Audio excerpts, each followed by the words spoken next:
कुछ media reports की माने तो कॉलेज टाइम में लॉरेंस की गर्लफ्रेंड थी। आपसी रंजिश में दूसरे गैंग ने उसकी गर्लफ्रेंड का मर्डर कर दिया, जिसके बाद लॉरेंस पूरी तरह से क्राइम की दुनिया में आ गया। आगे चलकर लॉरेंस की दोस्ती संपत नेहरा से हुई। संपत पुलिस इंस्पेक्टर का बेटा था। लॉरेंस, गोल्डी और संपत ने मिलकर पंजाब के साथ साथ हरियाणा में अपना एक क्राइम सिंडिकेट बनाया। इस तिकड़ी ने हरियाणा में काला जठेड़ी और दिल्ली में जितेंद्र गोगी के साथ भी ग्रुप बना लिया। इसके बाद लॉरेंस शराब माफिया, ड्रग स्मगलर्स और बिजनेसमैन से फिरौती मांगने लगा। 2012-13 आते आते उसने अपना घर भी छोड़ दिया। 2014 में लॉरेंस बिश्नोई को राजस्थान में अरेस्ट करके भरतपुर जेल भेजा गया था, मगर एक पेशी के लिए मोहाली ले जाते टाइम वो पुलिस कस्टडी से भाग गया। 2016 में लॉरेंस को फिर से अरेस्ट कर लिया गया और तब से आज तक वो जेल में ही बंद है। हम बात और अभिव्यक्ति की स्वतंत्रता के बारे में भारतीय संविधान के अनुच्छेद 19 को जो समर्थन करते हैं। उदाहरणों, छवियों और संदर्भों से यह वीडियो केवल मनोरंजन, सूचना और शैक्षिक उद्देश्यों के लिए प्रदान किया गया है और चैनल किसी भी अवैध गतिविधियों को बढ़ावा प्रोत्साहित नहीं करता है। हमारा मकसद केवल समाज जागरूक करना है। जय हिंद दोस्तों, पिछले दिनों हमने 2 वीडियो सलमान खान और लॉरेंस बिश्नोई के बीच चल रहे विवाद को दर्शाने के लिए डाले थे। एज यूजुअल इन वीडियो पर आप सबकी मिलीजुली प्रतिक्रिया रही। आप में से कुछ लोगों ने कमेंट करके और ईमेल द्वारा बिश्नोई समाज और लॉरेंस बिश्नोई के बारे में और जानकारी हासिल करने के उद्देश्य से मुझको वीडियो बनाने के लिए कहा, पर आजकल हमारे पास समय की बहुत किल्लत है, इसलिए बहुत ज़्यादा खोजबीन करके आपको जानकारी देना मुश्किल हो रहा है। पर आरजे रौनक साहब ने अपनी एक वीडियो जिसका टाइटल है लॉरेंस बिश्नोई के गैंगस्टर बनने की कहानी, सलमान खान ब्लैक बक मामला, इस वीडियो में बिश्नोई समाज के इतिहास के बारे में काफ़ी कुछ जानकारी देने की कोशिश की है। साथ ही सलमान खान और लॉरेंस बिश्नोई के बीच पनपे विवाद पर भी प्रकाश डाला है। इसीलिए आज हम इस वीडियो का रिव्यू करेंगे। तो आइए देखते हैं रौनक साहब अपनी वीडियो में क्या बता रहे हैं। इनके चैनल का लिंक भी डिस्क्रिप्शन में है, आप चाहें तो सब्सक्राइब भी कर सकते हैं।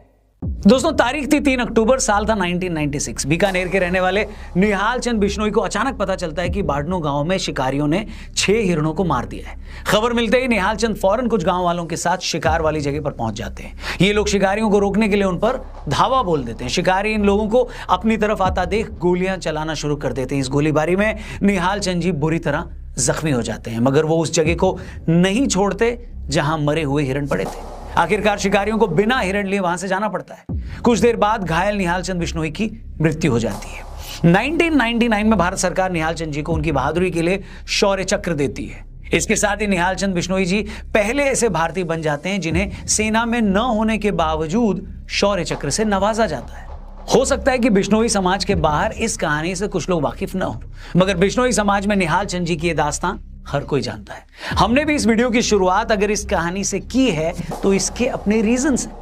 बाबा सिद्दीकी की मौत के बाद आज हर किसी की जुबान पर लॉरेंस बिश्नोई का नाम है।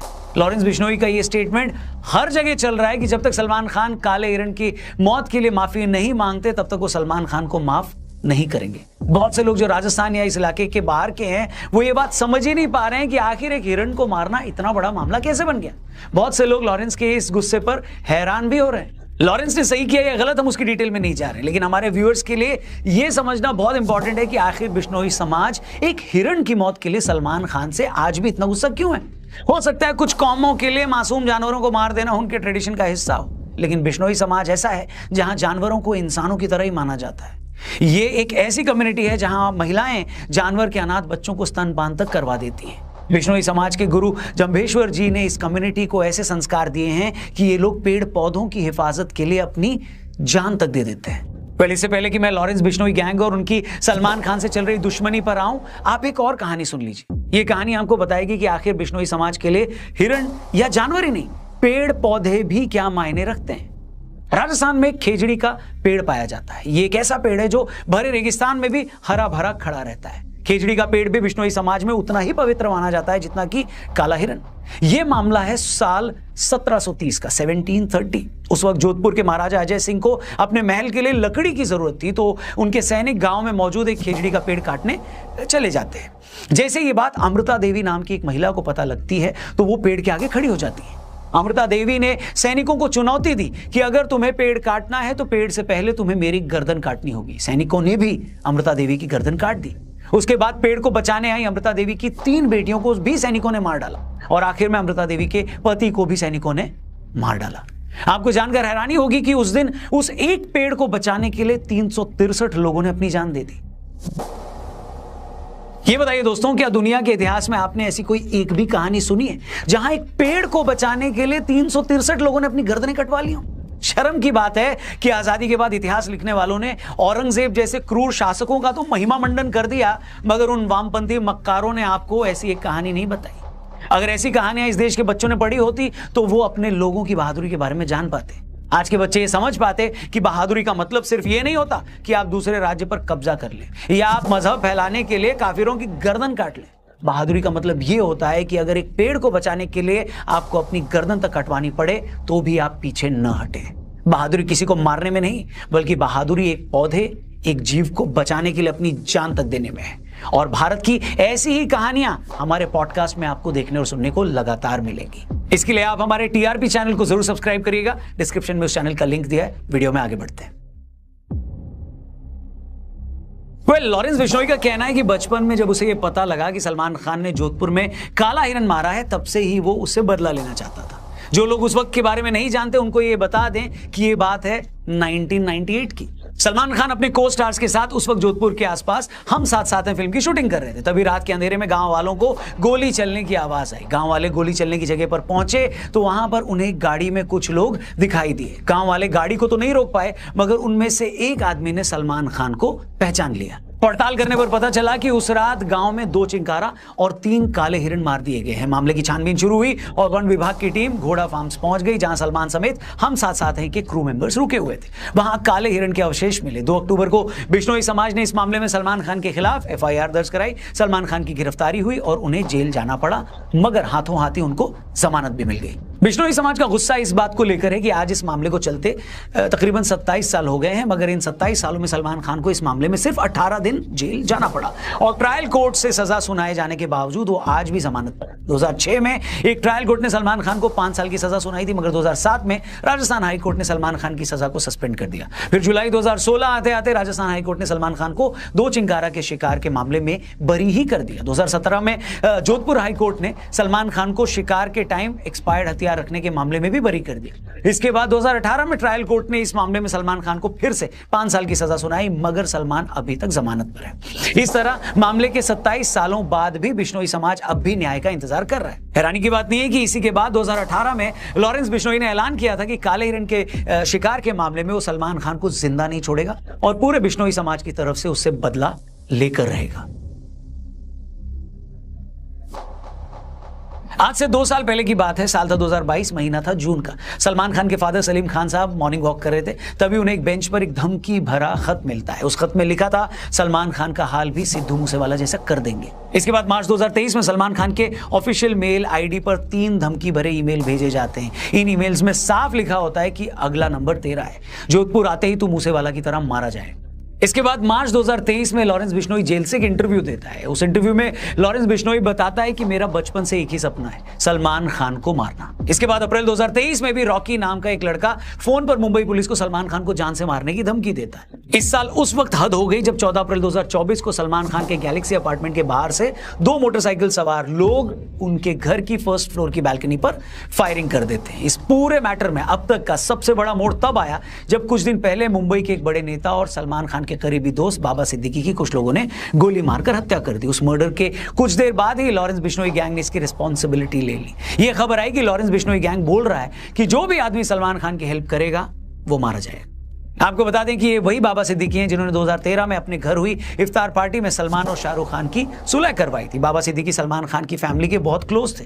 2015 में मुंबई सेशन कोर्ट ने सलमान खान को 2002 हिट एंड रन केस में 5 साल की सजा सुनाई थी। तब भी बाबा सिद्दीकी सलमान की बहन अलवीरा के साथ सबसे पहले हाईकोर्ट पहुंचे थे। उस वक्त उन्होंने सीनियर लॉयर हरीश साल्वे से कॉन्टैक्ट किया और साल्वे जी सलमान खान की सजा को उन्होंने सस्पेंड करवा दिया था, मगर बाबा सिद्दीकी की मौत से लॉरेंस बिश्नोई गैंग का कॉन्फिडेंस बढ़ा हुआ है। वहीं सलमान की सेफ्टी मुंबई पुलिस के लिए बड़ी सिरदर्द बनी हुई है। सलमान खान लगातार पब्लिकली आने से बच रहे हैं। मुंबई पुलिस ने सलमान खान के गैलेक्सी अपार्टमेंट के बाहर एक चौकी भी बना दी। सलमान खान की सिक्योरिटी में हर वक्त 40 के करीब पुलिस वाले खड़े रहते हैं। सलमान खान के फादर सलीम खान ने एक टीवी इंटरव्यू में कहा है कि इन धमकियों के चलते हम लोगों की मूवमेंट पर काफी असर पड़ा है और हम उस तरह से बाहर नहीं निकल पा रहे जैसे पहले निकलते थे। सलमान खान भी इन धमकियों के बाद अपने घर की बालकनी में आकर फैंस को वेव करना बंद कर चुके हैं। इस पूरी कंट्रोवर्सी के बाद बहुत से लोग ये जानना चाहते हैं कि भाई ये लॉरेंस बिश्नोई हैं कौन, और जो भी है आखिर वो इतना पावरफुल कैसे बन गया कि वो इतने सालों से जेल में बंद है, फिर भी वो जेल से सिद्धू मूसेवाला जैसे बड़े सिंगर को मरवा देता है, बाबा सिद्दीकी का मर्डर करवा देता है, सलमान खान जैसे सुपरस्टार को धमकियां दे रहा है। लॉरेंस बिश्नोई इतना पावरफुल कैसे बना, इसे समझने से पहले एक बार ये जान लेते हैं कि आखिर लॉरेंस बिश्नोई इतना बड़ा गैंगस्टर बना कैसे।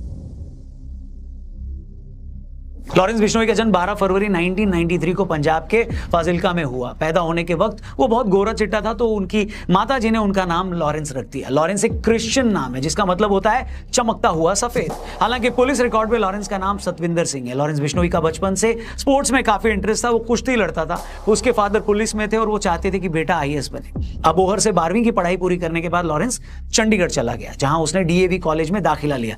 धीरे धीरे उसने स्टूडेंट पॉलिटिक्स में दिलचस्पी लेनी शुरू कर दी। इसी टाइम इसकी गोल्डी बराड़ से दोस्ती हो गई। वही गोल्डी बराड़ जो आज कनाडा में बैठकर लॉरेंस बिश्नोई गैंग के लिए काम करता है और जिसके गैंग ने सिद्धू मूसेवाला की मर्डर की रिस्पॉन्सिबिलिटी ली थी। लॉरेंस ने 2011 में कॉलेज इलेक्शन लड़ने के लिए student organisation of Punjab university यानी SOPU के नाम से एक पार्टी भी बनाई थी, मगर लॉरेंस अपना पहला इलेक्शन हार गया।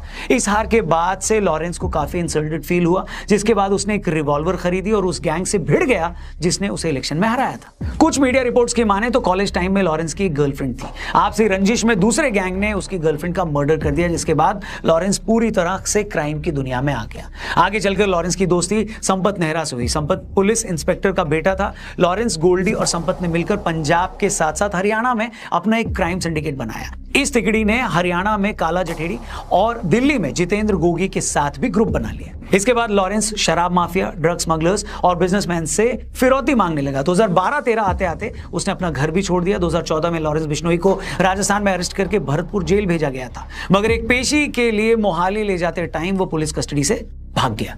2016 में लॉरेंस को फिर से अरेस्ट कर लिया गया और तब से आज तक वो जेल में ही बंद है। मगर जेल में बंद होने के बावजूद वो आज भी धड़ल्ले से पूरी दुनिया में अपना काम चला रहा है। 29 मई 2022 को सिंगर सिद्धू मूसेवाला की उसके घर के कुछ दूरी पर 24 गोलियां मारकर हत्या कर दी गई। बाद में पता चला कि उस पूरे मर्डर को भी लॉरेंस बिश्नोई और गोल्डी बराड़ ने अंजाम दिया था। 5 दिसंबर 2023 राष्ट्रीय राजपूत करनी सेना के अध्यक्ष सुखदेव गोगामेडी की उनके घर में घुसकर गोली मारकर हत्या कर दी गई। इस हमले में एक शूटर भी मारा गया था। मर्डर के कुछ देर बाद लॉरेंस गैंग के रोहित गोदारा ने सोशल मीडिया पर पोस्ट करके मर्डर की जिम्मेदारी ले ली थी। इसके बाद इसी साल 14 अप्रैल 2024 को सुबह 4:51 पर 2 बाइक सवारों ने सलमान खान के बैंड्रा वाले गैलेक्सी अपार्टमेंट पर 5 राउंड फायरिंग भी की। इस फायरिंग में एक गोली सलमान के घर की दीवार पर लगी, वहीं एक गोली सलमान के घर पर लगे नेट को चीरती हुई उनके ड्राइंग रूम की दीवार पर जा लगी। फायरिंग के बाद दोनों शूटर्स अपनी बाइक मौके पर ही छोड़कर फरार हो गए।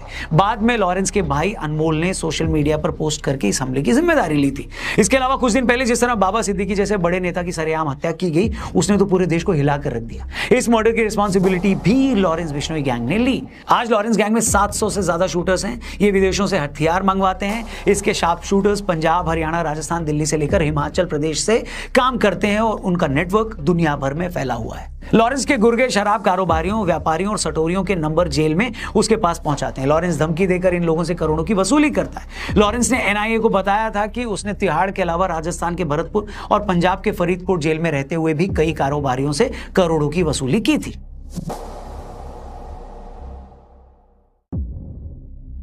आज लॉरेंस बिश्नोई गैंग का नेटवर्क सिर्फ भारत तक ही नहीं है। ये गैंग गोल्डी बराड़ के थ्रू कनाडा से ऑपरेट करता है। गैंग के कई मेंबर्स कनाडा, UK, USA और दुबई में रहते हैं। इन देशों में लॉरेंस गैंग को फंडिंग मिलती है। ये पैसा हवाला के जरिए भारत आता है। Lawrence Bishnoi gang social media पर बहुत पॉपुलर है। इंस्टाग्राम, फेसबुक और यूट्यूब जैसे प्लेटफॉर्म पर उनके हजारों फॉलोअर्स हैं। अपनी सोशल मीडिया फॉलोइंग के थ्रू वो अपनी धमकियों की मार्केटिंग करता है। लॉरेंस की गैंग में बहुत बड़े लेवल पर नाबालिग लड़के हैं। इन लोगों को गैंग से जोड़ने के लिए ये एक क्राइम के लाखों रुपए मिलते हैं। आज लॉरेंस का नेटवर्क लोकल और इंटरनेशनल लेवल पर इतना मजबूत है कि वो जेल में बंद होने के बावजूद पूरी दुनिया में कहीं भी क्राइम को अंजाम दे सकता है। यही रीजन है कि सलमान खान को मिल रही उनकी धमकियों को पुलिस बहुत ज्यादा सीरियसली ले रही है। सलमान खान को लगभग अंडरग्राउंड होकर काम करना पड़ रहा है। इस पूरी कंट्रोवर्सी के बाद ऐसे भी लोग हैं जो लॉरेंस को एक क्रिमिनल की तरह देखते हैं, वहीं ऐसे भी लोग हैं जो लॉरेंस को हीरो मान रहे हैं। उनका मानना है कि कम से कम सलमान के केस में लॉरेंस गलत नहीं है। वो ये गिनाना भी नहीं भूलते कि चिंकारा के शिकार से लेकर हिट एंड रन केस तक सलमान के नाम भी बहुत से क्राइम है। इसलिए एक बहुत बड़ा सेक्शन सलमान खान के साथ आज कोई हमदर्दी नहीं रख रहा। हमारा मानना है दोस्तों कि किसी भी सिविल सोसाइटी में सब कुछ कानून के दायरे में होना चाहिए, फिर चाहे वो कानून लॉरेंस के मामले में हो या सलमान खान के मामले में। बाकी आप इस मैटर पे क्या सोचते हैं कमेंट करके जरूर बताइएगा। आप लॉरेंस बिश्नोई को लेकर क्या सोचते हैं, इस केस में सलमान को कितना ठीक या गलत मानते हैं, ये भी जरूर कमेंट करिएगा। वीडियो पसंद आई हो तो इसे शेयर करना मत भूलें, चैनल को भी सब्सक्राइब करके जाना। जल्दी मिलते हैं, अपना ख्याल रखिए। जय हिंद, वंदे मातरम। दोस्तों, इस वीडियो में रौनक साहब ने जो बातें बिश्नोई समाज के बारे में बताने की कोशिश की है वो सही है। बिश्नोई समाज प्रकृति प्रेमी समाज है। पशुओं को इस समाज में सम्मानजनक नजरों से देखा जाता है और उसे पूजा तक जाता है। सलमान खान और लॉरेंस बिश्नोई के बीच का विवाद का मुख्य कारण ज्यादातर लोग सलमान खान द्वारा मारे गए काले हिरण को ही मानते हैं। इस वीडियो में आरजे रौनक द्वारा दी गई जानकारी काफी हद तक सही है। इस वीडियो को देखकर आप लोगों की प्रतिक्रिया क्या है, कृपया कमेंट बॉक्स में लिखकर जरूर बताएं। हम फिर मिलेंगे अपनी अगली वीडियो में, तब तक के लिए जय हिंद, वंदे मातरम।